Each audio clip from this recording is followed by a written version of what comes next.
And so I'm not justifying the drone attacks, but I'm not justifying the drone attacks, but American statistics then Obama has behaved offensively towards our president.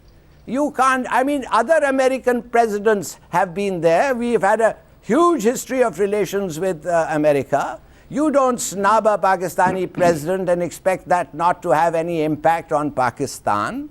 So, Raymond Davis, where he came on and lied and said that he was a diplomat. So this is precisely the point I'm making tonight. Diplomat. But he was a CIA goon. So look, we have both made mistakes, Pakistan and the United States.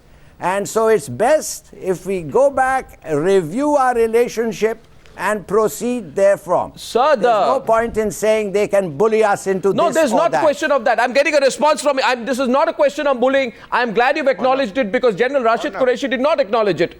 General Rashid Qureshi's opening remarks seem to indicate that this was just hype being created by an Indian news channel. But I'm going to come back to General Rashid Qureshi. Maroof, is the tension now too apparent? For India, that's the biggest issue. 4 years of Obama will have an impact on Pakistan.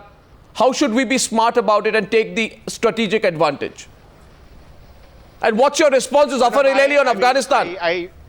Yeah, absolutely. I mean, a couple of points here. Firstly, I think General Rashid Qureshi knows better how America can use the carrot and stick policy to get you to do something. He was with General Musharraf when General Musharraf caved in and completely turned Pakistan's policy around of supporting the Taliban and fell into America's laps. As far as Mr. Zafar Hilaly's point is concerned, that, you know, we can suck up to the Americans as much as we want, Pakistan has a bigger history of sucking up to the Americans than we have. And if he says that Obama is not a hot president, his hot actions in Abbottabad by... Now it's your time to learn a lesson. Sir, let me complete my point. Let me complete my point, sir. And Obama's actions in Abbottabad left your army completely red-faced. So if that is not hot enough, I don't know what is hot enough. Now let me tell you where India can help. I think my personal view is excessive involvement of India in Afghanistan is not really going to be in the interest of Indo-Pak relations. Okay. Whether America wants us to be their proxy in Afghanistan or something, that's a question that we people have to decide. But I personally feel that America's exit from Afghanistan in 2014 is not only going to have security implications for Afghanistan, but even economic. Because a lot of Afghans live off American money, American bases in Afghanistan, and therefore America must think up, and that is Obama's biggest challenge, not just exiting from Afghanistan, but finding a viable plan so that Afghanistan, the $660 billion poured in there, are worth something 10 years down the line. I don't think Afghanistan is really ready for it, and Pakistan is now out of America's good relations ambit. So I don't know really who's going to help Afghanistan. So the real question China? here is... it Russia? Is it a global combine? I think that's the big question. No, the real question is that, General Qureshi, with all respect, Obama's administration is going to ask for accountability. If you look at the recent statistics of the money, the aid given to Pakistan, and Zafar Hilaly talks about sucking up to America, but of course Pakistan lives off American aid.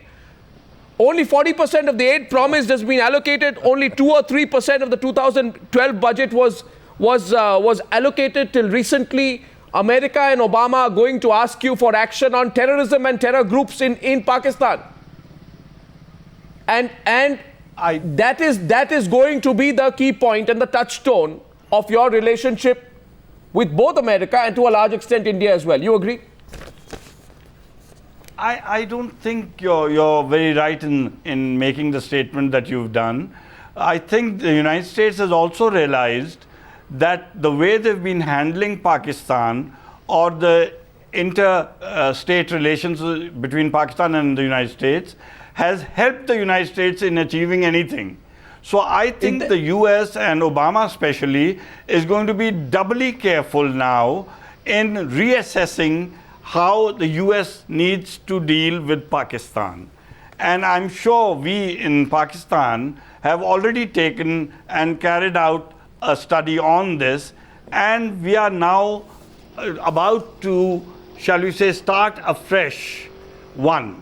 Number two, Maroof was saying that I would know what the carrot and stick policy of the US has been or will be.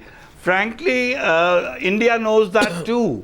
Number two, what I want to say here is, yes, a very valid observation again by Maroof, that India will not be able to influence or have the sort of influence on Afghanistan that the United States has at present. So yes, that's a dilemma for the US. And they will have to get Pakistan's support to help Afghanistan achieve a peaceful future. And Pakistan wants... Sir, you're avoiding my Afghanistan question on action on terror groups, which actually was my key question. That the cornerstone of your future relationship with America might be directly linked to your action on terror groups. I don't think the United States is going to do anything more than what it has actually already done in trying to influence Pakistan to take action against anyone. Maroof, they've been talking about the Haqqani network over the last 2 years. Nothing has happened so far. So therefore, Pakistan will take action on whatever terror groups or threat we have in our own time, according to our own pace. No, I am just not sure, because that usually the pressure America puts is a function of America's economic and strategic relationship with a country like India. And when the strategic and economic relationship with India strengthens, the pressure on Pakistan should follow. Sheshadri Chari wants to come in, but Maroof had a rebut before that. First Maroof and then Sheshadri Chari on the comments made by... Okay, Maroof first. Yes, Maroof first and then coming to you, Mr. Chari. Just one quick point, Arnab. With reference to terrorism in Pakistan, it is not just stability in Pakistan and the welfare of the people of Pakistan that America is concerned with. America's biggest nightmare is what will happen to Pakistan's nuclear arsenal if terrorists begin to run free all over the place. And I think if Pakistan doesn't show resolve in dealing with that problem, America might decide, in the interest of global security, to step in physically into Pakistan, which is then going to open a new security dimension. You see that happening? You see that happening? You see that happening, Maroof? Well, I mean, that... Not now, but it depends. I mean, there is a piece today by Aisha Siddiqa in Hindustan Times, which says that Pakistan has gone irretrievably towards the right-wing Islamist hardline groups, and there is virtually no hope for the moderate middle class and the moderate mainstream people that General Qureshi and Mr. Hilaly represent. So I think Pakistan has to turn the corner. If it doesn't, there are several follow-up Sheshadri Chari, Sheshadri Chari, Maroof raises the very valid point of American and global concern about America's nuclear bases, which is something that a strengthened Obama might strategically be in a position to push harder on. Do you agree with him? Yeah, I agree with Maroof in the sense what probably Obama administration will now look at is, one thing is very clear, this is the last 4 years of Obama. Obama is cannot come back again to do a third term, which is not allowed in the American politics. Therefore, I think the stress on Obama will be two. Number one is improving the local economy, the domestic economy, and the second and the most important aspect that he has to deal with is the overall security challenge. And Obama has made it very clear in his speech, and also Mitt Romney in his speech, about the challenges that the US is going to face. And one of the most important challenge that the US is going to face is the issue of flashpoints in this region, especially in the Asian and Asia Pacific region. There are a number of flashpoints here.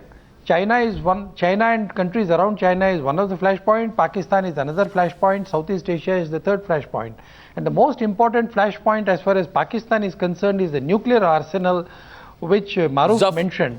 And therefore, the US somewhere or the other feels that it was partially responsible for creating this monster in Pakistan.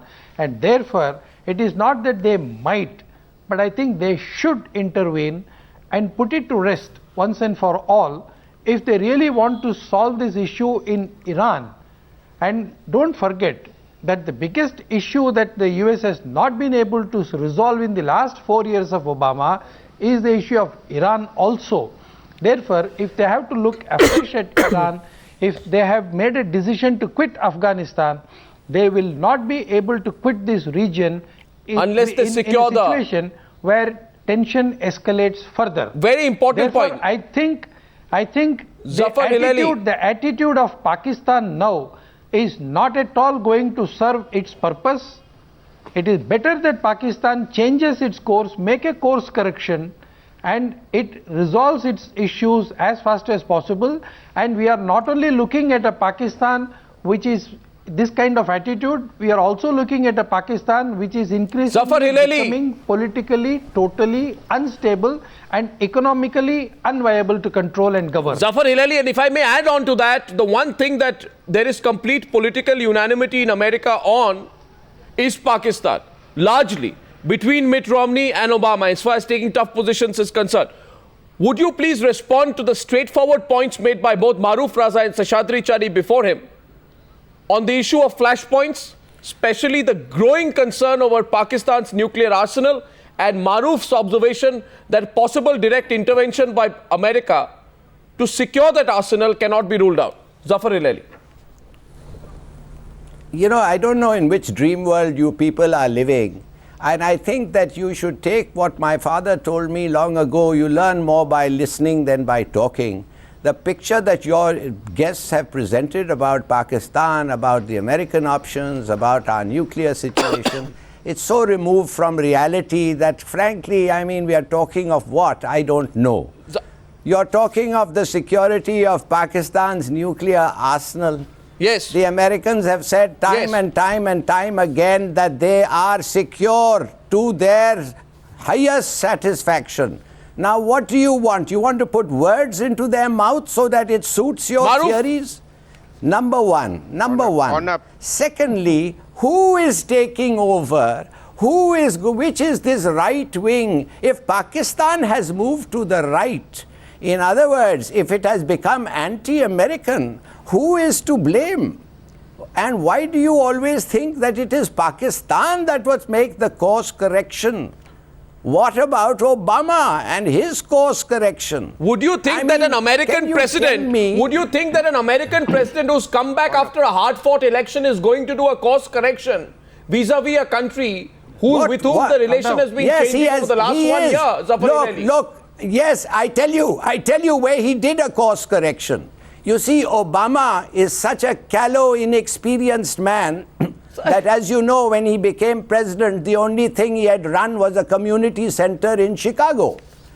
When he became president and the military and the CIA forced him into the surge, a pointless exercise that just led to the death of thousands of American soldiers and even more Afghans, he was forced into giving the army more because they said, we will deliver victory. So with all respect, Zafar Hilaly, stupid. Zafar Hilaly, now he changed course. Zafar Hilaly, let me finish. Is he a man? Let me finish. No, let me finish. No. Let me finish. Let me finish. Let me finish.